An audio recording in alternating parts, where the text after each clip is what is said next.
A nossa principal forma de conexão com o meio externo, incluindo as outras pessoas, é a nossa comunicação. A forma como nós nos comunicamos transparece o nosso estado interno. Pode passar verdade, mentira, segurança, nervosismo, ansiedade, pode passar irritação ou tranquilidade.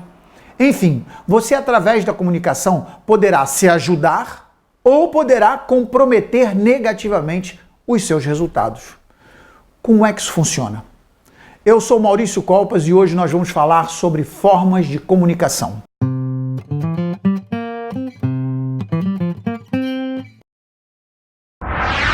Na vida, tudo é comunicação. Nós estamos o tempo todo identificando o nosso estado interno pela forma como nós nos comunicamos. Na verdade, nós pensamos que nós apenas nos comunicamos de uma forma verbal ou até escrito, mas não é bem assim. Esse tipo de comunicação que eu acabei de falar significa apenas ou representa apenas 7% da nossa capacidade de trocar informações. A maior parte e a mais significativa forma de se comunicar é pela linguagem não verbal. Ué, Maurício, mas o que é linguagem não verbal? É que além da palavra ou da escrita, que como eu disse são formas verbais de comunicação, nós passamos informações o tempo todo pelas nossas expressões faciais, pelas nossas expressões corporais, pela forma como você se comporta, pela forma como você se veste, pela sua postura, pelos seus gestos. Mesmo na comunicação verbal, no caso da voz, você também comunica diferentes estados. Não só pelo conteúdo das suas palavras, mas também pelo tom da voz que você utiliza, pela altura da voz, pela velocidade, o ritmo, como que você se comunica. Quando associamos presencialmente ou por veículos de comunicação onde utilizamos também a imagem e o som, nós cruzamos a linguagem verbal e a não verbal e acabamos por dar uma enorme qualidade de verdade, de autenticidade na nossa mensagem. E assim conseguimos passar aquilo que de fato nós queremos. A verdade é que as comunicações assertivas poderá levar você a um resultado expectável, favorável. De forma contrária, o resultado da sua comunicação poderá ser surpreendentemente negativo. Nós vamos começar pela comunicação verbal, escrita. Talvez essa seja a forma mais usual na atualidade, com as facilidades que nós temos hoje com os aplicativos nos telefones, nos celulares, como por exemplo o WhatsApp, o Messenger, ou simplesmente as mensagens escritas por SMS nos telefones celulares. Esse tipo de comunicação é conhecida como uma comunicação fria, porque normalmente não está totalmente clara a emoção que envolve a mensagem. Não é uma comunicação que deva ser utilizada em caso de pouco contato, pois poderá facilmente sugerir erro na interpretação. Não é? Quando você manda uma mensagem só escrito, como não está imbuída a emoção, pode sugerir algum erro na interpretação. Sendo assim, quando você usa, você deve usar com base numa gramática consistente, coerente, correta, com o uso dos verbos nos tempos certos, evitando abreviaturas ou símbolos pouco elucidativos, não é? Por quê? Mesmo hoje, existem aqueles emojis que são umas figuras ou aquelas carinhas que ajudam a identificar se a mensagem deve ser interpretada como uma brincadeira ou se a mensagem está imbuída de tristeza ou de alegria. Por isso, a eficácia da comunicação verbal, fundamentalmente a escrita, deve ser acompanhada de muita cautela na escolha das palavras. No caso de envio de currículos, por exemplo, o cuidado deve ser então redobrado. Por quê? Porque você não consegue captar a atenção da outra pessoa senão pelo texto que você envia, através do seu currículo, obviamente. A colocação dos verbos no tempo certo, o uso das palavras certas, a apresentação, vai acabar por influenciar bastante no seu resultado. Se você busca prosperidade, tem que ter atenção a esse pormenor na escrita. Porque na escrita você deve ter o cuidado da escolha das palavras, para você ser bem claro, ser bem objetivo na sua mensagem. Já na linguagem verbal, na fala, quando não usada presencialmente, como nos casos dos rádios ou dos telefones ou intercomunicadores que você não vê a pessoa, o cuidado deve estar no tom da sua voz, na altura, no carinho ou na rispidez da sua fala. Não há um contato visual. Assim, muito daquilo que poderia ser acessório, não verbal na comunicação, não existe. Nesse caso, a preocupação deve estar na certeza da mensagem. Ou seja, você tem que fazer uma mensagem clara. Às vezes, o menos pode se tornar mais. E você não deve fazer muitos rodeios na hora de abordagem. No entanto, deverá saber usar as palavras certas no início da abordagem, fundamentalmente. Usando o que nós chamamos de linguagem de quebra-gelo, não é? Perceber os tempos, a melhor oportunidade da abordagem.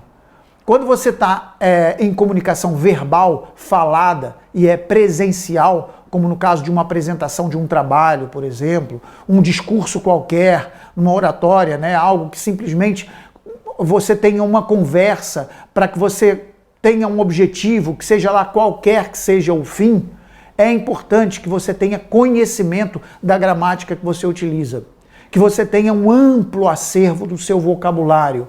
Embora todos esses casos presenciais, você vai contar sempre com o auxílio da comunicação não verbal para complementar a sua informação. Nós já vamos falar a seguir nessa forma de comunicação. A clareza e a ordem da apresentação das suas ideias é fundamental para que a sua mensagem seja percebida. Em programação neurolinguística, em PNL, há um pressuposto básico que afirma que numa comunicação ineficaz, o erro vai estar sempre do lado do comunicador. Por isso, se você é um líder, se você é um empresário, um gerente, e precisa passar uma informação aos seus subordinados, né, aos seus funcionários, entenda que a responsabilidade dessa comunicação vai ser sempre sua. Não é ele que não entendeu, é você que não comunicou direito. Mesmo porque, quando você termina a sua comunicação, você pode sempre rever se há dúvida na compreensão da sua mensagem. Porque as pessoas verbalizam quando há dúvida. E você confere se a informação foi bem passada. Bom, nós vamos passar agora para a comunicação não verbal.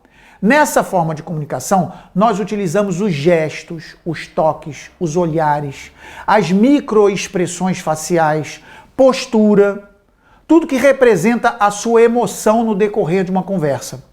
Eu chamo novamente a atenção que ela é responsável por 93% da eficácia da nossa comunicação. Agora, esses 93% englobam 55% ao componente facial e gestual e 38% na forma como você utiliza a sua voz. Ué, Maurício, você acabou de dizer que a voz é comunicação verbal. Vamos esclarecer. Quando eu falo verbal, refiro-me às palavras que são usadas.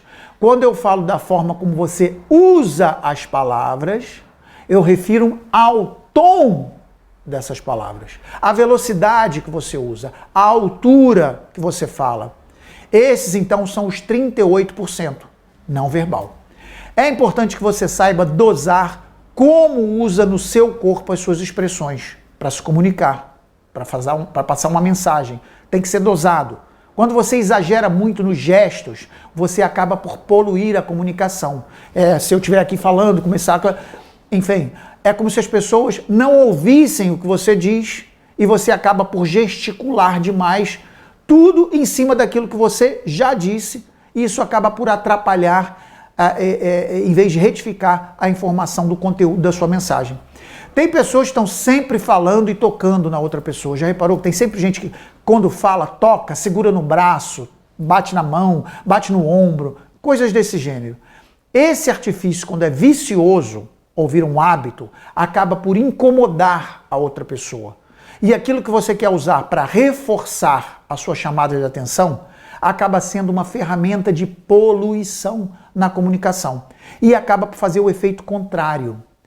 Ué, Maurício, então eu não posso tocar nas pessoas, eu não posso gesticular? Não foi isso que eu disse. Claro que você pode, mas é fundamental saber dosar e entender o momento exato para que você obtenha o efeito desejado. Porque a linguagem não verbal garante o maior percentual de sucesso na comunicação. Porque as palavras elas podem mentir, mas o seu olhar raramente consegue esconder as emoções que envolvem explicitamente ou implicitamente o conteúdo da comunicação. Eu posso facilmente passar pelas minhas expressões faciais ou posições corporais diferenciadas, né? Posso passar várias mensagens sem querer pronunciar uma palavra, só gesticulando. Por exemplo, eu vou dar aqui alguns exemplos e você... eu vou dar os exemplos e você diz para você mesmo que tipo de comunicação que eu estou passando, tá bem? Por exemplo, eu não vou falar nada, só faço o gesto. Se eu olhar para você assim, é claro que é raiva. Assim, alegria. Assim, desconfiança. Se eu estou assim, vidrado, eu tenho interesse. Se eu estou assim, olhando para o outro lado, eu não mostro interesse. Nervosismo, medo, desdenho, resistência, tristeza, surpresa, decepção.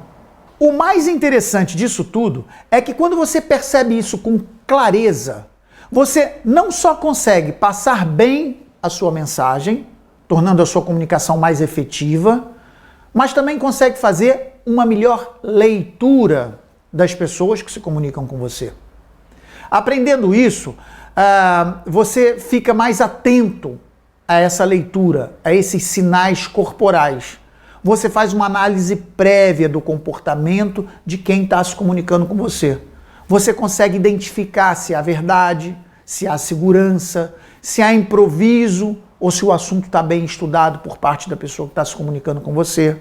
Agora eu vou falar também sobre um assunto que é muito importante a nível de comunicação. Na sua forma de comunicação, pode começar um ciclo de bons ou maus resultados, que você pode alterar em qualquer momento, produzindo resultados positivos na sua vida. Você vai entender. Eu vou começar a falar sobre um ciclo negativo que começa numa comunicação negativa. Por exemplo, nós falamos que os gestos é a posição, uma forma de falar, é uma forma de se comunicar. Se eu estou aqui cabisbaixo, triste, olhando para baixo, eu estou me comunicando. Estou comunicando tristeza. O meu estado interno vai acompanhar esse movimento. Esse meu estado interno será o quê? Alegria? Claro que não. Se eu estou de cabeça baixa, eu estou triste, eu estou me sentindo por dentro, o meu estado interno é tristeza. Se o meu estado interno é tristeza, quais serão as minhas atitudes? Atitudes positivas ou atitudes negativas? Se uma pessoa está triste, o seu estado interno dela é tristeza, cabisbaixo, sofreguidão, baixo autoestima, insegurança, as atitudes dela também serão negativas. Tudo começou na comunicação, não perde o ritmo, tá? Comunicação, estou aqui cabisbaixo, me comunicando de uma forma baixa, falando baixo, tristonho, comunicação negativa. Está gerando um estado interno de tristeza. Negativo também. Esse estado interno negativo vai gerar atitude, comportamento. Esses comportamentos serão o quê? Negativos.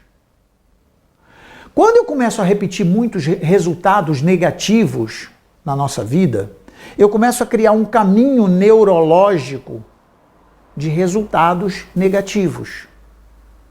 E aí eu começo a criar uma crença na minha cabeça de que eu não tenho capacidade, uma crença de insucesso, uma crença de coitadinho, uma crença de que eu não sou capaz. E toda crença gera um resultado. Se a minha crença é negativa, quais serão os meus resultados? Negativos. E quando os meus resultados são sempre negativos, como é que eu vou me comunicar? Tristonho, cabisbaixo, né? Eu vou estar assim muito triste, muito inseguro. Compreendeu o círculo? Isso chama-se um ciclo vicioso. Começa na comunicação negativa, eu vou repetir só para você entender. Comunicação negativa, estado interno negativo, gerando atitudes negativas, criando uma crença de incapacidade, uma crença negativa. Toda crença gera um resultado, o resultado de uma crença negativa é um resultado negativo, e por ter um resultado negativo, eu vou continuar me comunicando de forma negativa. Para você mudar todo esse circuito, aonde você pode mexer? Na comunicação. Observa, se eu antes estava me comunicando assim, triste, se eu levanto o peito, falo com o nariz para cima, né, cabeça erguida, com um tom de voz alto, com propriedade, falando de uma forma confiante, eu inspiro confiança, comunicação positiva. O meu estado interno vai ser o quê? Alegria, porque a comunicação é positiva, o meu estado interno é positivo. Se eu tenho um estado interno positivo, as minhas atitudes vão ser atitudes positivas. Se eu repito com muitas vezes atitudes positivas, eu vou gerar um caminho neurológico, não é? E esse caminho neurológico frequente vai gerar uma crença de possibilidade, de capacitação, uma crença positiva. Eu disse a você que toda crença gera um resultado, certo? Estamos aqui em crença positiva, vai gerar um resultado. Crença positiva vai gerar um resultado o quê? Positivo. Se eu tenho resultados positivos na minha vida, qual vai ser a minha forma de me comunicar? Alegria, certeza, capacidade, autoestima elevado. Compreende? Então, a conversa de hoje tem como base a importância da comunicação. E tudo na nossa vida começa na comunicação, porque você cria o seu pensamento e depois você comunica esse pensamento. Não é? A como você comunica esse pensamento, como você verbaliza esse comportamento, vai gerar uma informação não só para outra pessoa, mas para o universo, através da sua comunicação energética. Porque você tem um estado interno associado à sua forma de comunicação. Então é importante que você tenha um estado interno positivo para que você comunique com o universo numa alta frequência e receba do universo altas frequências de cocriação. Tudo com base na comunicação. Gostou desse vídeo? Então você faz duas coisas. Dá um gosto e clica no sininho. Assim você vai receber mais conteúdos de vídeo como esse. Até a próxima!